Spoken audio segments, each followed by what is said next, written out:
This is North Cap, the northernmost point in Europe in the Arctic Circle. I'm standing here and staring at this unlimited horizon, at this astonishing view. The only thing that separates me from polar ice is a body of water. My destination is Cape Town, 11,000 miles to the south, and to get there, I have to cross 13 countries on 3 continents. But my journey hasn't started from here. My journey started 4 years ago when I was a financial analyst working in the city of London. I had a really good life, very comfortable, really good income. I had all the things that usually define a happy person. But one thing was unfulfilled in my life. All my life, I've been inspired by explorers and adventurers who surpass seemingly impassable boundaries in the face of overwhelming odds. And it's been my burning ambition to one day set off on my own extreme adventure. My comfortable existence, however, had been burying my ambition without my noticing. And setting off on a big expedition sounded such a distant idea. Until one day, I was doing some charity work, voluntary work in southeast Madagascar, in a small little village, away from all the distraction, internet, social media, telephone. A thought struck me there, that nothing could be worse than growing old and looking back and not having done the expedition I always dreamed of. From that moment, my life wasn't the same. I wanted more out of my life. I needed to push myself to the extreme. I really wanted to set off on a big expedition. However, I was unsure of my ability, and I needed to validate it. I needed to do something so big that the failure is guaranteed unless I give it all I have. When I got back to London, I started working on different plans, and I thought, I know, I'm going to cross the Sahara Desert on a bicycle. Well, when I decided, went on the internet and have a look and realized, oh, actually, no one has ever done this before, which raised question itself. So just to give you an idea, the Sahara Desert is as big as the United States or China. Is one of the most brutal climates on the earth for human survival. And here I am, an overweight office worker, want to cross the Sahara Desert and have no idea what is waiting for me. So how do you prepare for this? I decided to get science behind ambition and teamed up with some leading experts in sports science and nutrition. They devised a plan. It took me 6 months to get myself to the start line. In March 2011, despite all the odds, I set the world record for crossing the Sahara Desert on a bicycle, battling sandstorm, extreme temperature, and hunger. No one has ever repeated their journey since, and my record remains unchallenged up until today. There's a reason behind this, because this is right at the edge of human capability. The journey finished, I got back to London, but I was restless. I got back to my 9 to 5, but that wasn't enough. I wanted more. I thought, if I've done this, what else I can do with my life? This time, I decided to cycle the north to south length of the planet. Oh, there we are. In record time. The last person who's done this took him 300 days to finish. And I wanted to take it to the whole new level. I wanted to put it in a map as a world record. I wanted to do this in a third of a time. While I was preparing for this, my friend Stephen Pawley decided to join me. He was a great friend of mine and accomplished cyclist, and we decided to do this together. On 1st of August 2013, I resigned my job. 12 days later, we started in North Cap, Norway. Temperature was -2 degrees. But before even starting the expedition, I was covered with sweat. Fear of failure was the only thing I could have think of. I didn't have any job to go back to. I didn't have any desk to hide behind. I didn't have any excuses, and there was no turning back. I was overwhelmed by this 11,000 miles journey ahead of me. After a couple of miles, I was completely out of breath. I had to come off the bike and rethink my strategy. I couldn't continue focusing on this huge journey. I needed to change my mentality. Rather than thinking big, I needed to think small. So rather than focusing on these 11,000 miles, I had to focus in 110 miles today and make sure I hit this target today, tomorrow the same, and onward. The strategy worked. And we carry on doing that. But expedition didn't start it easy. From a second day, we faced with torrential rain throughout Scandinavia and Russia.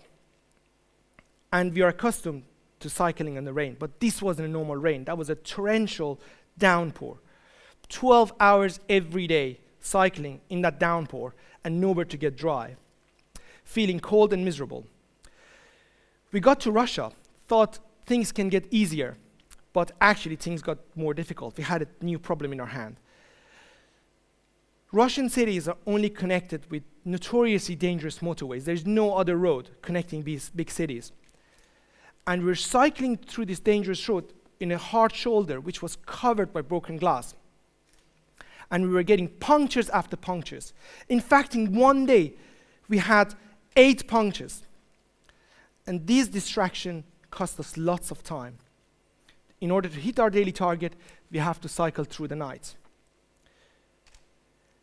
Friction between me and Stephen started to grow. Every single normal argument turned to a huge blow-up. Our tolerance was so low.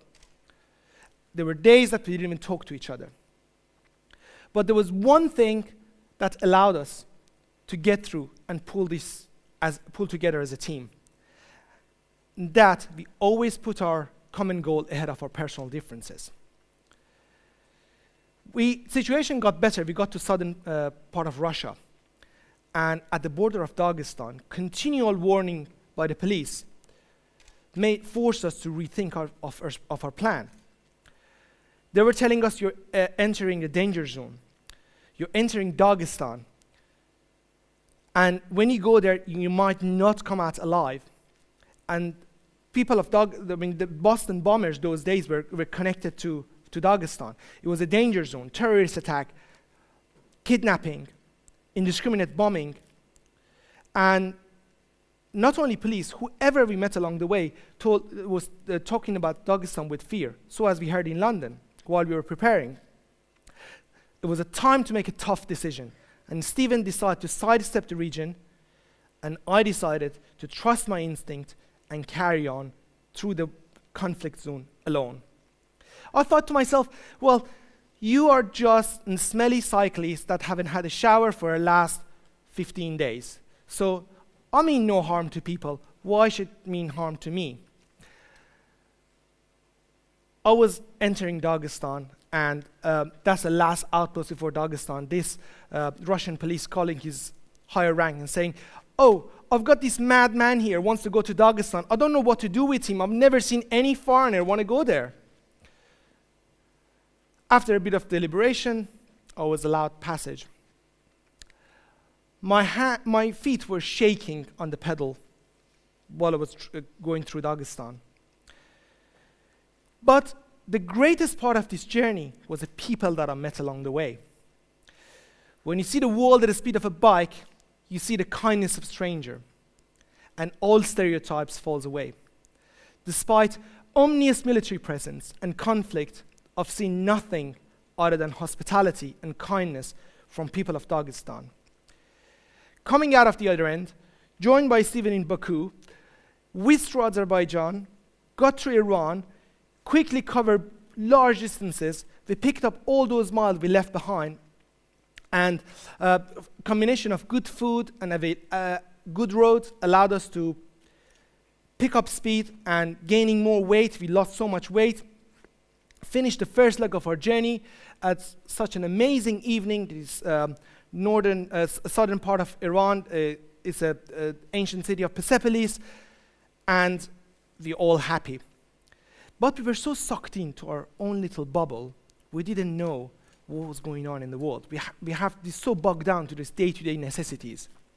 Where to sleep, what to find, where to eat. We started the second leg of our journey. We find Cairo in this state. Egypt was burning in civil war. Sign of conflict everywhere. 7 o'clock in the morning, when the curfew was lifted, we hit the street of Cairo. Tanks everywhere. People in the street, protesters. Conflict. Houses burned down, cars on fire. We were maneuvering through these streets of Cairo. At some point, we got caught in the middle of conflict, but narrowly escaped a dangerous situation. We got through Egypt, entered Sudan. Breath of a fresh air, peace and tranquil, but cycling in 45 degrees temperature, blistering heat of the Sahara, and no food to eat. Starving, hungry, couldn't get water. We burning over 6,000 calories from each of our body and didn't have enough food to replace it. We lost so much weight. We managed to make it to Ethiopia. By the time we made it to Ethiopia, Stephen went down with food poisoning, and I followed soon after. And both of us were forced off our bike, but diarrhea and vomit, bitter experience, and we forced to carry on. We hit Kenya.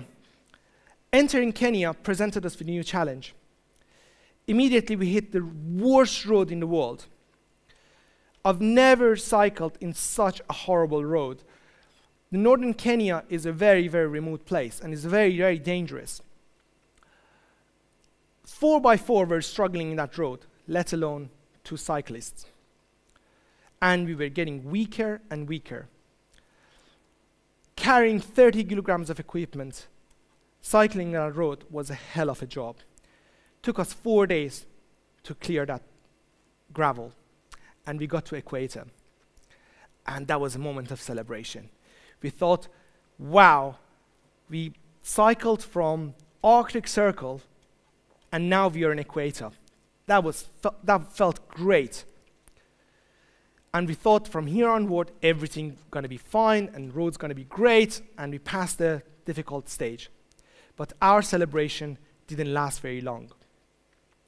100 miles south of Nairobi, I hit with a debilitating physical condition. And soon enough, crippling pain and raging fever forced me off the bike. I found myself being taken to the nearest hospital. Didn't take long for the doctor to add to my food poisoning his frightening diagnosis that I'm burning up with malaria. For 4 days, I was burning up with a very, very high temperature. Just keep on going was the only thing I could think of. And stopping was the worst feeling. That was the defining moment of this expedition. Day 5th, at 7 o'clock in the morning, I received my last drip. 2 hours later, back on a bike, pressing towards Tanzania. So weak, but mind was just wanted to carry on, and body was failing. As soon as we hit Tanzania, we hit another gravel road, which reminded us of battering we took in Kenya. But the difference was I didn't have the stamina to deal with it. At particularly a hard stretch, we ran out of water. The situation turned to a survival situation. For 2 hours, we were pedaling in this blistering heat, out of water, so weak. All of a sudden, my vision went blurry and I fainted completely. Next thing I know, Stephen was dragging me under the shade of a baobab tree.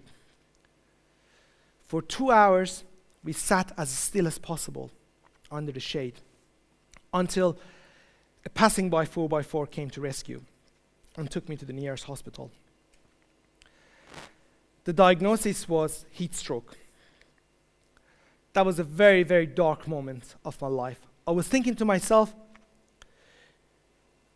I've been on the road for 75 days, and I find it quite difficult. I dealt with whatever obstacles came in front of me, but all of a sudden, this expedition seemed way beyond me.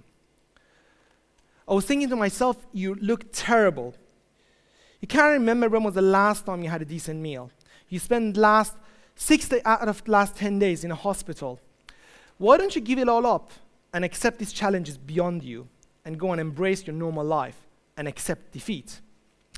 But there was this inner voice inside me telling me, although things are tough, but it's worth persevering. I reminded myself of the places I've been and the people I've met along the way,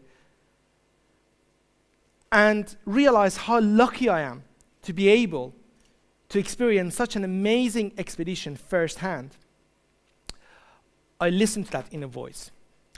Things got better. We continued. Got through Zambia and Botswana fairly quickly. We started gaining weight. Food was better. The roads were better. So got through Zambia, Botswana, South Africa, until after a few days, Table Mountain appeared in distance. That was an amazing moment. The symbol of Cape Town, or end of African continent. In that moment, everything started to make sense. Just remembering arriving at the finish line and joined by our ecstatic supporters and our friends more than made up for a hardship.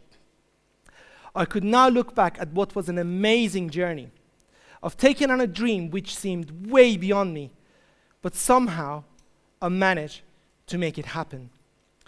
Struggling through and overcoming so many obstacles in this tough expedition has taught me if you persistently throw all your effort into a dream, sooner or later you will achieve it. Took me 102 days instead of original 100 days, but finally I got there. That perfection that so many of us humans pursue might not be truly attainable, but we are better being for trying. Stepping away from what was familiar and comfortable and stepping into the unknown led me to experience a true personal growth and renewed my sense of purpose. Knowing that my choice might lead to failure led me to try as hard as I could and realize my true potential. There's a risk taker and adventurer in each of us. And the biggest risk of all is to play it safe. Thank you very much.